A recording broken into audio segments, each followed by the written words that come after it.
Queridos, vamos abrir então nossas Bíblias no Evangelho de João, João capítulo 8.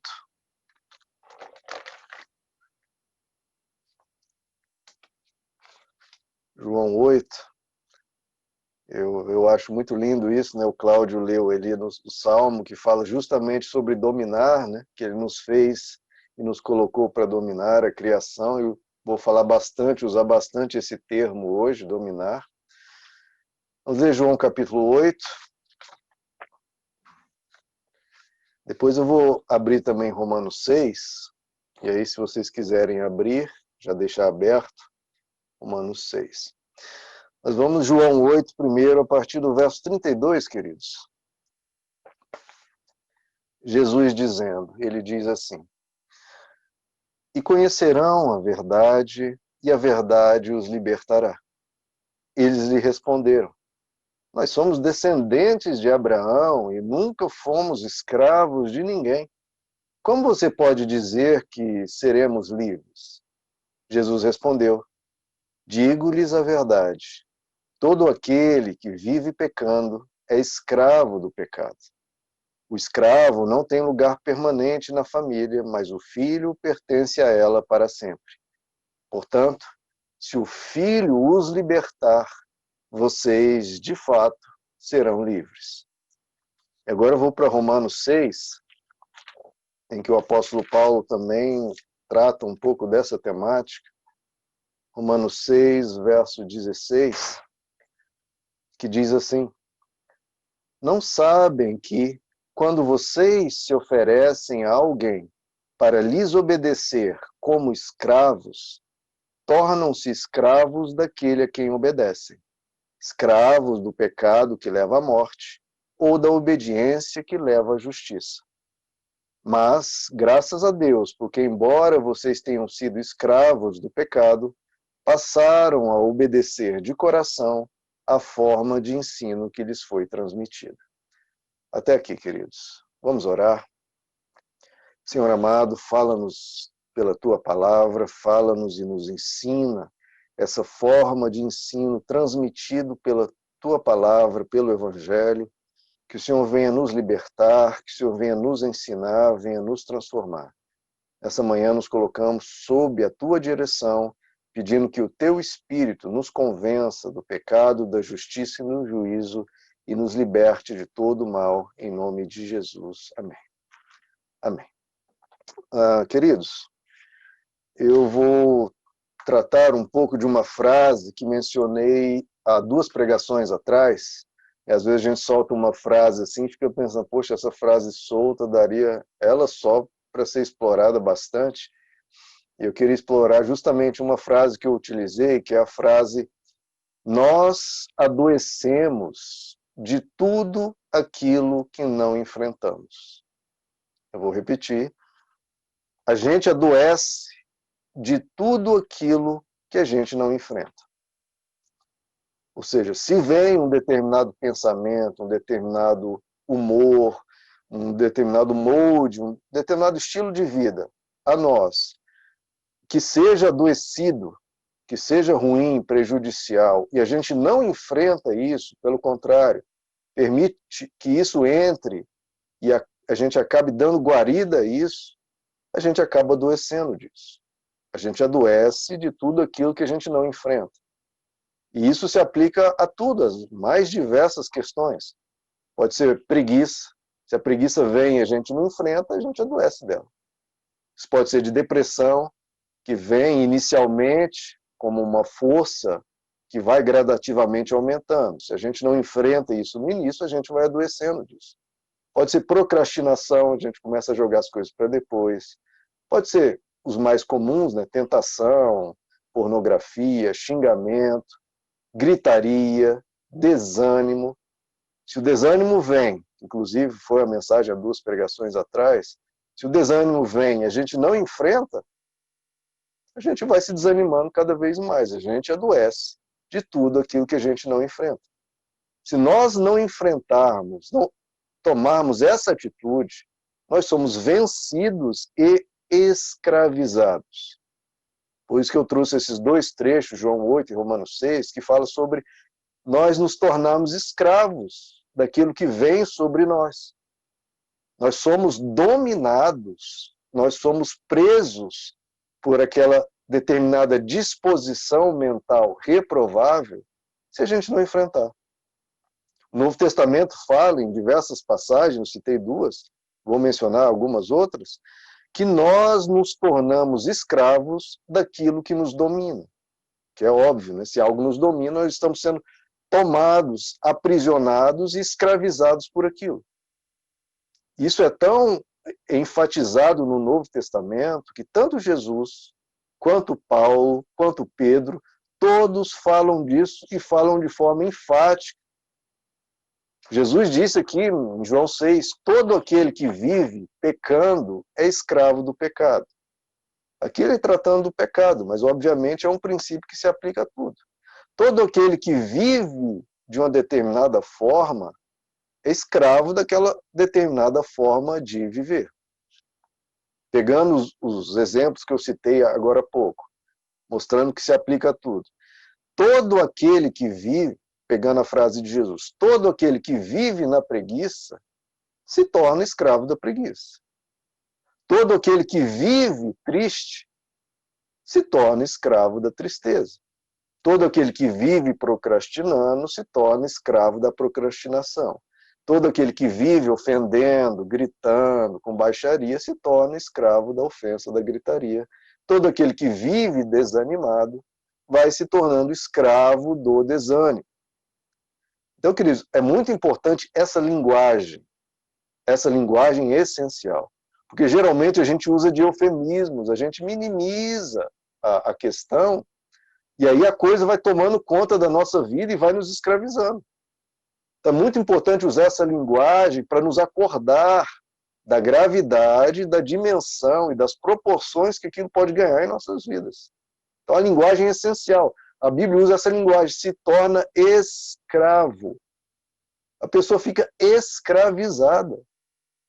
E é importante essa linguagem para a gente entender as consequências, a dimensão que isso pode ganhar e o real estado da nossa alma. Muitos problemas psicológicos que vêm sobre o ser humano, ele poderia ter tratado antes se ele visse a importância e o quanto isso escraviza.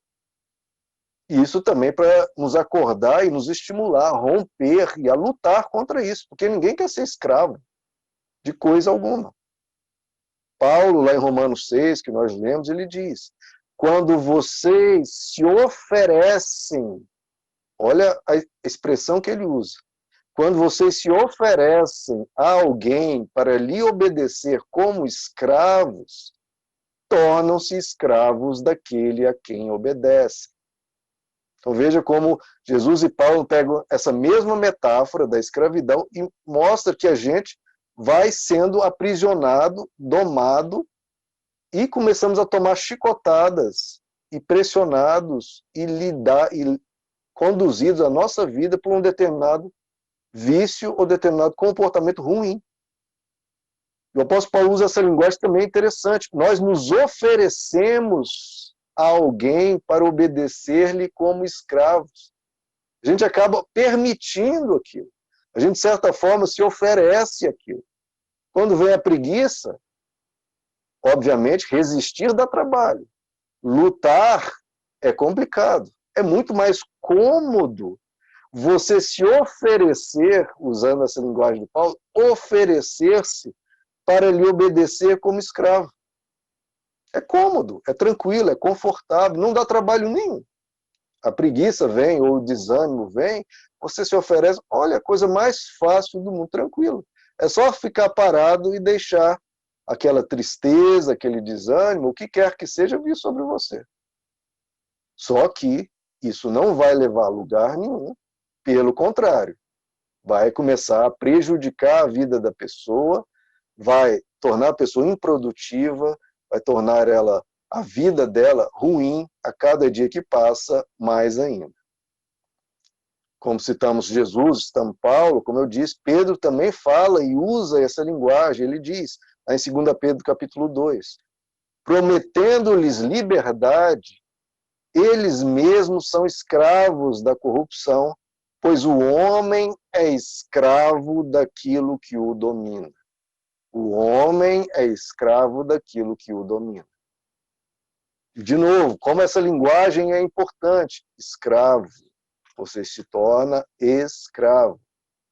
E é interessante que o apóstolo Pedro diz, né, como isso é sutil e como isso é enganador. Porque as coisas não vêm mostrando ruim, vêm mostrando, teoricamente, né, uma coisa light, tranquila, boa até. Ele diz que, prometendo-lhes liberdade, acaba sendo aprisionado, né? Promete conforto, promete uma situação tranquila, não fica aqui tranquilo, e de repente você é enlaçado naquele molde, naquele estilo de vida que lhe é prejudicial. Vai se tornando um estilo de vida que até a pessoa começa a defender. Apesar de lhe ser prejudicial, ela começa a defender aquilo. Por quê? Porque, entre aspas, tem uma conotação, um estilo mais tranquilo, enfim. Mas se é prejudicial, você está se tornando escravo daquilo. Não defenda isso. A pessoa que está deprimida, muitas vezes ela quer justificar, quer argumentar, e com certeza ela tem os motivos, tem as razões, tem as questões. Mas ela não pode ser a pessoa que está do lado da depressão ou do desânimo para argumentar em favor dela, a favor dela. Deus nos deu um poder mental imenso e a gente não pode usar uma arma tão poderosa como essa contra nós. Nós temos que usar isso a nosso favor. Então, se há os motivos, há as razões, há os argumentos para aquela depressão, para aquele desânimo, para aquela tristeza, para aquela procrastinação, o que quer que seja, não argumente a favor disso. Apesar de todos esses motivos e argumentos, você tem que começar a ir contra isso para romper isso. E por isso que a gente precisa se examinar, ver o que está nos escravizando, o que quer que seja, o que te domina. Porque aquilo que te domina se torna o Senhor da sua vida. Quando o Senhor deveria ser Jesus. Mas se aquele vício, aquele problema, aquele estilo de vida que você sabe que não é o estilo de vida que Jesus quer para você, aquilo vai se tornando o Senhor da sua vida. E você tem que jogar isso fora e seguir o estilo de vida que Jesus propõe. O Senhor da sua vida deve ser Cristo. Não o desânimo, não a preguiça, não a procrastinação, não a gritaria, nada nem ninguém. E se você se entrega àquilo, aquilo vai se tornando uma prisão mental, algo que vai se deteriorando cada vez mais. Veja só, queridos, quando as pessoas entram em determinado estado mental complicado, elas buscam, e com razão, e devem, em muitos momentos, buscam a ajuda do remédio. Que a medicina está aí, Deus fez os compostos químicos, fez a natureza para usarmos a nosso benefício e para o nosso socorro. E a pessoa vai até o remédio para buscar um alívio, para buscar uma energia, uma força, um vigor que lhe foi roubado por aqueles pensamentos. E com o tempo a pessoa começa a ficar brava e indignada com o remédio. E começa a querer se libertar do remédio. Porque elas se veem escravizadas, escravas daquele remédio. Mas veja só, queridos, o problema não é o remédio. O problema é aquilo que escravizou a pessoa antes do remédio. Porque não adianta se libertar de uma prisão para voltar àquela outra, que é a primeira, que é a que surgiu, que originou toda a questão. O problema não é o remédio. É a prisão que fez a pessoa ir atrás do remédio. Não adianta se libertar do remédio quando o problema permanece. A pessoa precisa trabalhar nos componentes emocionais, psicológicos, mentais, se possível, né, já que está com a ajuda do remédio, para resolvida ou amenizada a questão, o problema psicológico original, aí sim poder se desprender do remédio. Não é para brigar com o remédio, é para brigar com a forma adoecida e adoecedora de tratar a vida e o próximo. Porque resolvido isso, muitas vezes com o apoio do remédio, aí sim, depois de resolvido isso, você tranquilamente pode ir se desprendendo do remédio. Então veja como a gente entende, eu estou escravo do remédio. A pessoa entende isso, eu estou escravo do remédio. Porque é algo físico, ela está vendo ali, ela está tendo que tomar, ela está tendo que ir no caixa, pagar, comprar, então ela vê que aquilo ali, ela depende daquilo, não tomou no dia, ela já fica nervosa, já fica ansiosa.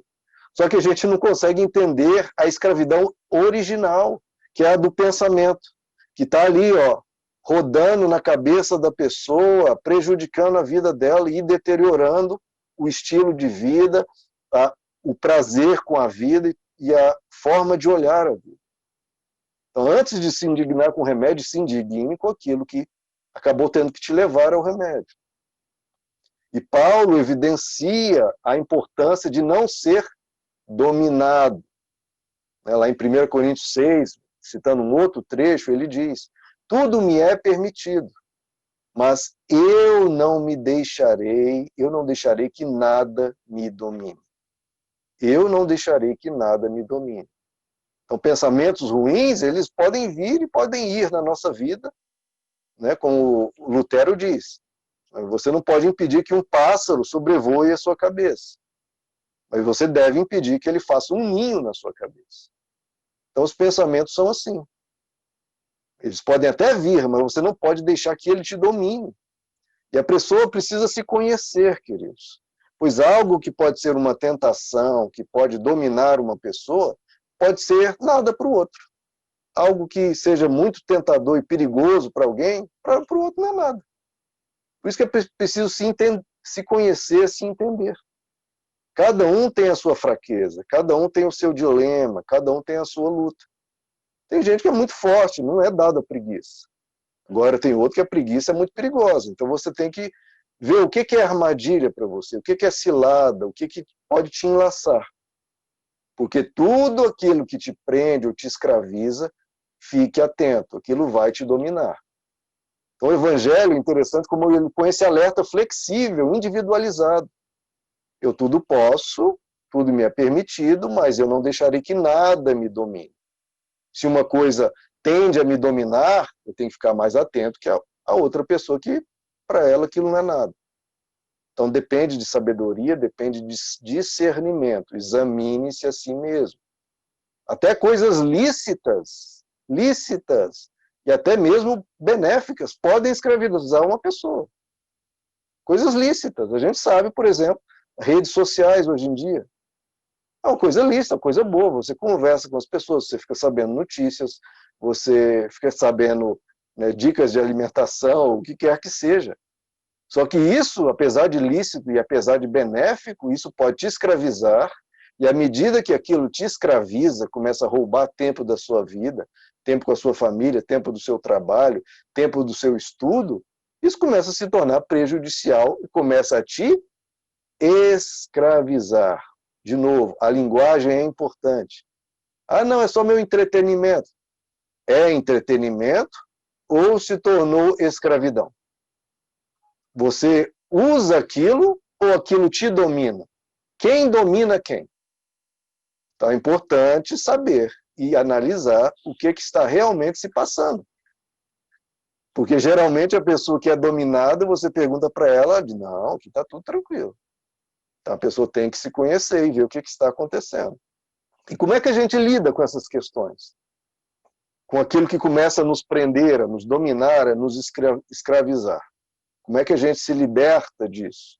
Seja o tipo de disposição mental que esteja te ameaçando ou querendo te prender. Nós lemos um dos versos em que Jesus diz, o primeiro ponto é você buscar viver como Cristo. Por isso que Jesus diz, portanto, se o Filho os libertar, vocês de fato serão livres. Se o Filho vos libertar, de fato sereis livres. Então a primeira coisa é você buscar em Cristo a referência, o modo de viver. Porque o Evangelho é uma carta de liberdade, uma carta de alforria, né? Uma abolição da escravatura do ser humano em relação a poderes espirituais das trevas, em relação também a poderes mentais. Porque a gente aprende com Cristo a viver, para aplicar isso à nossa vida, a gente não cair nessa cilada de acabar sendo dominado emocionalmente, mentalmente. Então, aquilo que Jesus diz lá dos 2 alicerces em Mateus 7, quem ouve as minhas palavras e as pratica, constrói sua casa sobre a rocha.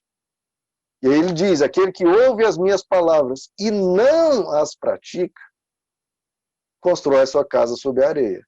Então veja, os 2 que Jesus cita, os 2 ouvem a palavra. Um ouve a palavra e pratica, e o outro ouve a palavra e não pratica.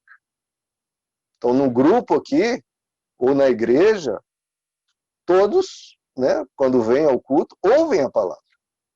Só que a gente sabe que, infelizmente, alguns vão praticar e outros não. Espero, claro, se Deus der essa graça e a gente se ficar atento e se empenhar, que todos pratiquem. Porque quem ouve e pratica, recebe o benefício de construir uma casa na rocha, a pessoa passa a ter estrutura, passa a ter fundamento, passa a ter um alicerce, passa a ter a vida transformada pela palavra, porque ela colocou em prática. Porque ouviu, entrou no ouvido e saiu pelo outro. Ou ouviu, que bonito, que legal, que interessante, eu concordo. Mas depois não coloca em prática, meu irmão, não adiantou, a sua casa vai estar sobre a areia. E quando vier a tempestade, vai ter problemas. Então, é ouvir e viver. Ouvir e viver. E deixando que a palavra mude o nosso olhar. Porque Jesus tem essa frase dele sobre o olhar, que eu acho um espetáculo, né? Se o nosso olhar for de trevas, se a nossa forma de enxergar o mundo for de trevas, todo o nosso corpo vai sofrer isso, vai somatizar. Vamos ter problemas psicológicos. Se a mente for de trevas, todo o nosso ser vai se escurecendo. Então tudo começa no olhar, como você olha a vida. Se você olha a vida com gratidão, com celebração, com alegria, com bom ânimo, com bom humor, nossa, o seu corpo vai ser impactado por esse olhar, por esse estilo de vida. Você encara tudo, neste mundo nós teremos aflições, mas tem de bom ânimo. Você encara a vida com essa disposição, com essa celebração, com essa gratidão com Deus, o seu corpo é beneficiado. Diferente da pessoa que olha a vida de uma forma estressada, ansiosa, desencorajada, desanimada.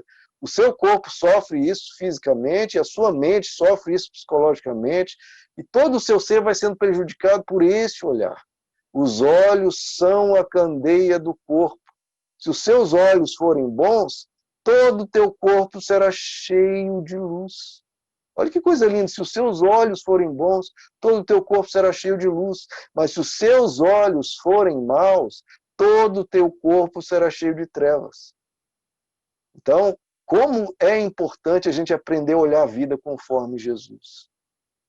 A gente viver diante dos dilemas, dificuldades, perseguições, problemas. O mundo pode estar desabando, Jesus mantinha a atitude boa.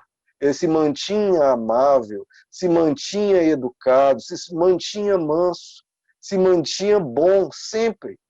E se mantinha glorificando a Deus, adorando em espírito e em verdade. O tempo todo com essa atitude, eu sou de Deus, eu quero Deus, eu vou celebrar a Deus e vou viver a minha vida nessa gratidão, nesse bom ânimo. Isso muda tudo. Então, a primeira coisa, se o Filho vos libertar desse olhar desanimado, esse olhar que olha a vida de uma forma entristecida, ou escura, ou ranzinza, ou cinzenta, joga fora esse olhar, meu irmão. Joga fora isso. E adote o olhar de Jesus. Porque se o Filho vos libertar desse olhar, e você adotar o dele, então verdadeiramente você vai ser livre. O segundo ponto é você realmente resistir. Você enfrentar, que é a frase, né, que eu coloquei lá no início. Nós adoecemos de tudo aquilo que não enfrentamos. Se você não enfrentar quando vier o desânimo, se você não enfrentar quando vier o estresse, a ansiedade, ou a preguiça, ou a procrastinação, se você não enfrentar, e se entregar a isso, que de novo é confortável, é cômodo, você vai adoecer disso. A Bíblia nos diz que nós devemos nos sujeitar a Deus resistir ao diabo e ele fugirá de nós. Agora, o que é esse resistir ao diabo? Vai aparecer um capetinha vermelho, chifrinho, um tridente, e vai falar, oi, vim te visitar. Aí você resiste, ele, em nome de Jesus, está amarrado. Se acontecer isso, tudo bem, resista dessa forma. Mas, em geral, ele é muito sutil. Ele não vai vir para a gente de chifre e rabo. Ele vai jogar as mensagens dele. Desânimo, desânimo, a vida é tão ruim, a vida é triste, ai que dureza, ai que dificuldade, ai 2020. 2020 ele não falta coisa para falar, né? Ai o Covid, ai a política, ai guerras no mundo, ai doença, ai morte. E se a gente for internalizando isso, em vez de resistir, permitir que a tristeza e o desânimo vai entrando em nós, vai entrando, meu irmão, você tem que resistir. Palavras pessimistas, palavras degradantes, palavras entristecedoras, tudo isso é o diabo. Tudo isso são mensagens que ele propaga. Não é Deus que vai propagar a mensagem pessimista. Deus vai propagar a mensagem de tristeza, de desânimo? Não. Quem propaga isso e quer ver isso circulando na vida das pessoas é o diabo. Porque ele vem para roubar, matar e destruir. Esses pensamentos são pensamentos que vão minando a alma humana. Então, quando a Bíblia diz resistir ao diabo e ele fugirá de vós, é resistir a essas mensagens que vêm dele.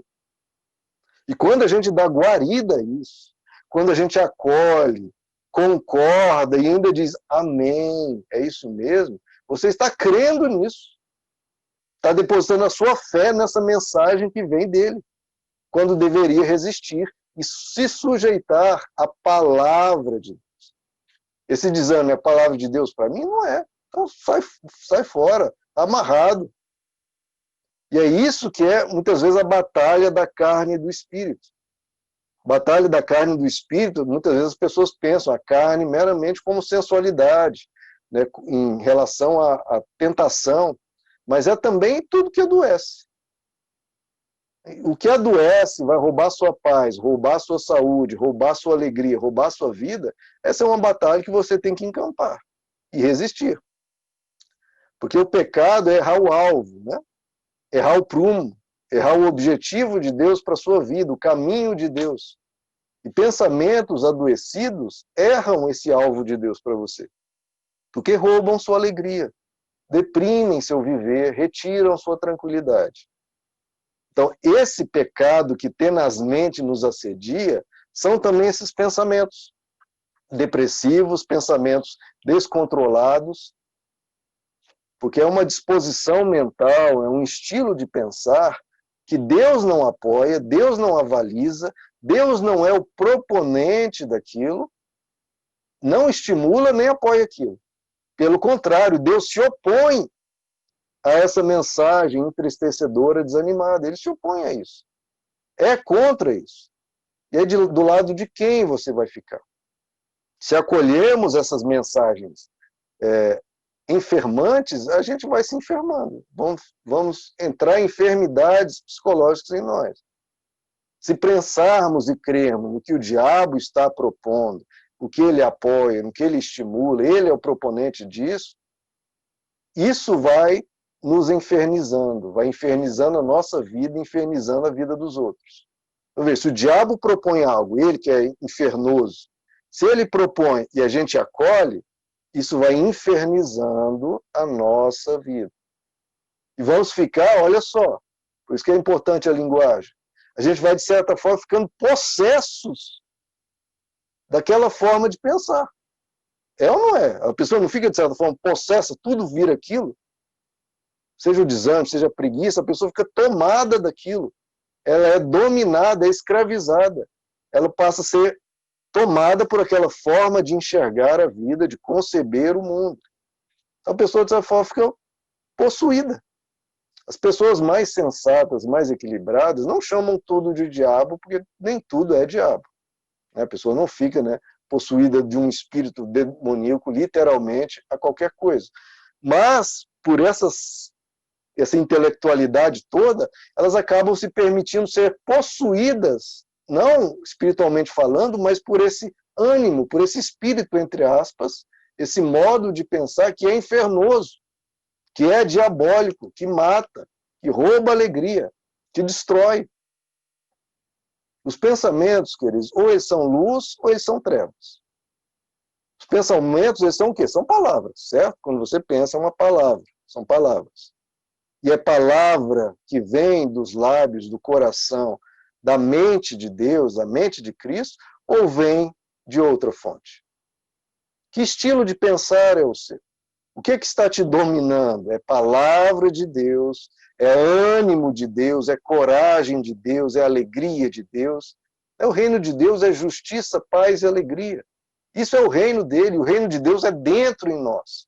Então é isso que tem que estar dentro de nós. Diferente disso, meu irmão, não é de Deus, não é palavra de Deus, resista, enfrente.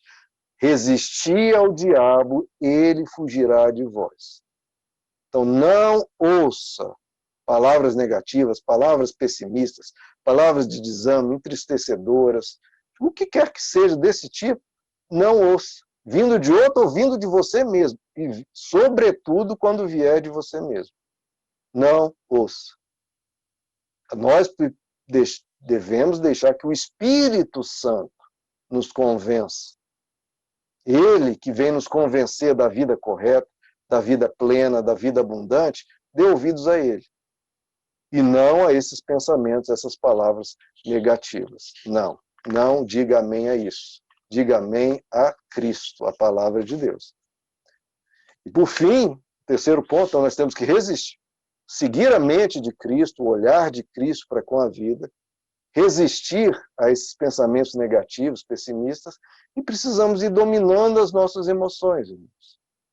Porque ou a gente domina ou nós somos dominados. A Escritura é bem clara em relação a isso. Li Jesus, li Paulo, li Pedro e várias passagens. Todos dizendo a mesma linguagem. Ou você domina, ou você será dominado. E dominado, você vai ser escravizado. Então, se nós temos só essas duas alternativas, ou dominar ou ser dominado, então, meu irmão, domine. Você vai ter que aprender a dominar as suas emoções, as suas vontades, o que vier em você. Você precisa dos seus pensamentos, você precisa dominar. Porque senão seremos, como a Bíblia diz, pessoas de ânimo dobre. Pessoas que são levadas de um lado para o outro, para cada vento de emoção. Paixões desordenadas. E a pessoa todo dia acorda com um problema, com um dilema que vem de dentro. Nós precisamos capitanear nossas emoções. E não nossas emoções nos jogar de um lado para o outro. Senão vai ser muito sofrimento, muito desgaste, uma subvida, vamos ter as emoções fragmentadas e um pensar difícil. Se a gente não capitanear, essa expressão de capitão de um navio, se a gente não capitanear as emoções, nós seremos como um barco à deriva, um barco ao léu, no mar revolto das emoções. As emoções é um mar revolto, joga de um lado para o outro. Se a gente não for um capitão e pegar o leme do navio e falar, eu vou conduzir para onde o meu objetivo, que é seguir a Cristo, ter olhar como Ele. Se a gente não tomar essa atitude, meu irmão, um barco à deriva não vai a lugar nenhum. E no Evangelho, em Deus, no Espírito Santo, nós temos o poder para conduzir os nossos pensamentos e conduzir a nossa vida. Deus nos dá o poder, Deus nos ajuda nisso. É como o apóstolo Paulo diz em 2 Coríntios 10. As armas com as quais lutamos não são humanas. Pelo contrário, elas são poderosas em Deus para destruir fortalezas. Então, se há fortalezas te dominando, te escravizando, temos armas poderosas em Deus para destruir essas fortalezas. Destruímos argumentos. Vem o pensamento, o diabo, a vida assim, vida assim. Nós destruímos esses argumentos e toda pretensão que se levante contra o conhecimento de Deus e levamos cativos todo pensamento à obediência de Cristo. Vem o pensamento, o que você tem que fazer, meu irmão? levar cativo todo pensamento à obediência de Cristo. Ó, pensamento, você vai obedecer Jesus. Ele é o Senhor da minha vida, não você. Você não é o Senhor da minha vida. Você não vai me dominar. Você não vai me escravizar. Eu não vou estar sob o seu jugo, que é pesado. Eu vou estar sob a alegria de seguir a Cristo, cujo fardo é leve. E qualquer pensamento, qualquer argumento, qualquer concepção de vida que venha diferente da de Cristo, ou seja, de depressão, de desânimo, de desistência, de tristeza, de raiva, de ira, de que quer que seja, diz que é lixo, eu vou resistir em nome de Cristo e levar todos os meus pensamentos cativos à obediência de Cristo. E toda e qualquer fortaleza vai ser destruída, derribada. Porque todo pensamento, toda pretensão, todo argumento contra o conhecimento de Deus, contra a palavra de Deus, eu vou me indignar, vou resistir e vou lutar, porque eu sigo a Cristo. É a mente dele que eu quero ter. Não essa mente de derrota, de tristeza, de nada disso. Pessimista, eu não. E seguir o que o apóstolo Paulo diz, usando aqueles filtros de pensamento lá em Filipenses 4, coisa mais linda se a gente adotasse isso sempre. Irmãos, ele fala, tudo que for verdadeiro, tudo que for nobre, é nobre esse pensamento de tristeza? Não. Tchau. Tudo que for verdadeiro, tudo que for nobre, tudo que for correto, tudo que for puro, tudo que for amável, tudo que for de boa fama, se houver algo de excelente, olha que coisa linda, se houver algo de excelente, esse pensamento é algo excelente, vindo de Deus, se houver algo de excelente, ou digno de louvor, que gera gratidão, que gera alegria, que gera celebração, se houver algo excelente ou digno de louvor, aí sim, pense nessas coisas. Nessas coisas você pensa. E aí ele diz, o que vocês aprenderam, receberam, ouviram e viram em mim, ponham isso em prática, irmãos. É isso que temos que praticar. A gente precisa se ajudar. A gente não pode ficar cavando um buraco que a gente pede para Deus tapar.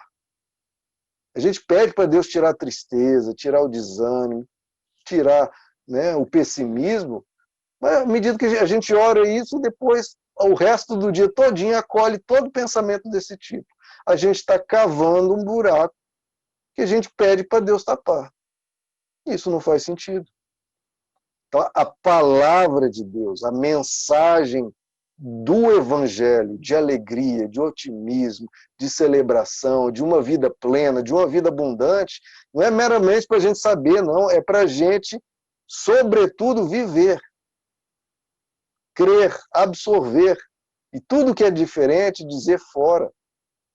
A gente precisa internalizar essa mensagem, viver essa mensagem, ser um testemunho vivo disso que cremos e sermos a nossa pregação ao mundo.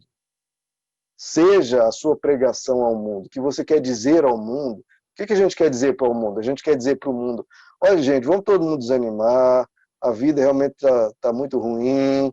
É isso que a gente prega para as pessoas? Não. Então, viva isso que você quer pregar ao mundo. Viva o que você quer pregar para os seus filhos.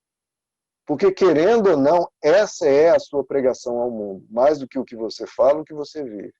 Essa é a sua pregação. É a mensagem que você está deixando ao mundo, é você. Essa é a maior mensagem que você deixa ao mundo, você. Então, quem é você? Você está sendo dominado por pensamentos adoecedores, estressantes, deprimidos, pessimistas, ou você os domina, submete-os à obediência de Cristo e celebra, e agradece a Deus, e tudo encara com bom ânimo, com louvor nos lábios, com coragem, com determinação, com esperança, com alegria, com amor. Como a vida se torna mais leve, queridos. Mesmo se não mudar nada fora, se mudar dentro, já muda quase tudo. Se a gente muda o olhar, o nosso corpo, o nosso ser, a nossa mente, as nossas emoções vai ser beneficiados. Então, se o Filho vos libertou com essa mensagem maravilhosa do Evangelho, que é conhecendo essa verdade, que nós vamos ser libertos, então entenda essa verdade. O que Deus quer para você são emoções, são sentimentos, são vontades de celebração, de alegria. O que for diferente disso, se não houver nada de excelente, nem nada digno de louvor, nem nada nobre, joga fora, meu irmão. Não diga amém a isso, pelo contrário, resista ao diabo, que vem em forma dessas mensagens, desses pensamentos, e ele fugirá de vós. Domine, capitanie suas emoções, e a sua vida vai ser muito, muito mais leve, muito mais abençoada, muito mais plena. Não vamos ser escravos de nada nem de ninguém, queridos. A nossa mente tem que ser cativa à obediência de Cristo, porque Ele é um Senhor bom, a alegria do Senhor seja a nossa força. Amém, amados? Vamos fazer uma oração, então, nesse sentido de nos libertar de tudo aquilo que nos adoece, de tudo aquilo que possa estar desanimando a sua alma, e que você ganhe força no Senhor para resistir a isso, jogar fora tudo isso, e pelo contrário, só dizer amém ao que for palavra de Deus. Vamos orar? Senhor nosso Deus, essa é a tua palavra, esse é o teu evangelho, que é uma boa nova, uma boa notícia. É crermos na alegria que o Senhor propõe pelo teu reino. Queremos, Pai, ser libertos de tudo aquilo que nos escraviza. Queremos estar totalmente em conexão contigo, com a tua mente, e não com a mente ou com a fé das trevas. Queremos ser pessoas celebrativas, pessoas que andam na terra com essa alegria do Senhor em nosso coração e nossa mente. Nos liberta de todo pensamento adoecedor, nos liberta de toda tristeza, nos encoraje a seguir, Pai, o que é palavra do Senhor, aquilo que vem de Ti, a dizer amém ao que o Espírito do Senhor quer nos convencer e a resistir todas as trevas. Que o Senhor, Pai, nos liberte de todo mal, que o Senhor traga uma alegria no coração de cada um dos meus irmãos, que o Senhor venha, Pai, limpar o coração de todos e trazer esperança, trazer paz, trazer tranquilidade. Todos caminhem nessa terra, nessa certeza que o Senhor cuida de nós, do que o Senhor é por nós, e que nós caminharemos nessa terra vencendo, e para vencer, e em Ti. Te pedimos a Tua força, que o Senhor seja a nossa fortaleza, o nosso refúgio, a nossa segurança. Abençoa o lar de cada um dos Teus filhos, traz, Pai, a Tua força e o Teu consolo, e que o Senhor venha dirigir as nossas vidas. O Senhor seja o Senhor sempre em nós, e que a gente domine em vez de ser dominados. Para a honra e glória do Teu nome, o Senhor seja o Senhor das nossas vidas. Em nome de Jesus. Amém.